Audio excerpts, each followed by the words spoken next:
बहुप्रतीक्षित मुंबई ते विजयदुर्ग रोरो सेवेला नुकतीच सुरुवात झाली असून या मार्गावरील आता इतर 2 थांब्यांसाठी सागरी महामंडळाने युद्धपातळीवर काम सुरू केले आहे. त्यानुसार जयगड आणि वेंगुर्ला या जेट्टीचे काम येत्या महिन्याभरात पूर्ण केले जाणार असून हे दोनही थांबे त्यानंतर सुरू करण्यात येणार असल्याची माहिती मत्स्य व बंदरे विकास मंत्री नितेश राणे यांनी दिली आहे.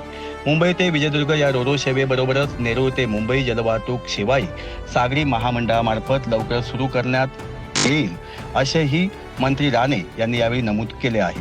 वेंगुर्ला थांब्यामुळे मालवण, तारकर्ली, आचरा परिसरातील पर्यटन स्थळांना सुलभ संपर्क मिळणार आहे. वाहनांसह प्रवासाची सोय उपलब्ध असल्याने कोकणात जाणाऱ्या प्रवाशांना वेळ आणि खर्चाची बचत होणार आहे. या जेट्टीवरील तांत्रिक कामे अंतिम टप्प्यात असून सुरक्षा व परवानगी प्रक्रियेनंतर नियमित वेळापत्रक जाहीर केले जाईल.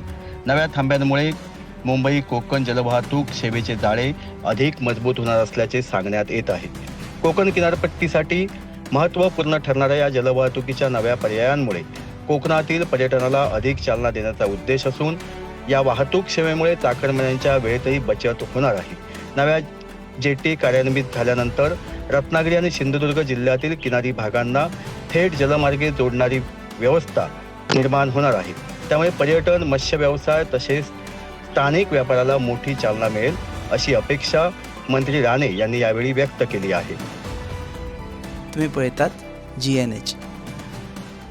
छुप छुपके छुप छुपके छुप छुपके छुप छुप छुप छुप छुप छुपके छुप छुपके छुप छुपके छुप छुपके छुप छुपके. अरे आप लोग ऐसे छुप छुप के जो खा रहे हो? बीवी तला हुआ खाने नहीं देती तो बीवी को बोलो पंचामृत के वुडन कोल्ड प्रेस ऑयल से खाना पकाए. नेचुरल प्रोसेस से बने ये सब तेल सेहत के लिए पोषक ही है. कुछ भी खाओ लेकिन हेल्दी खाओ. हेल्दी यानी पंचामृत.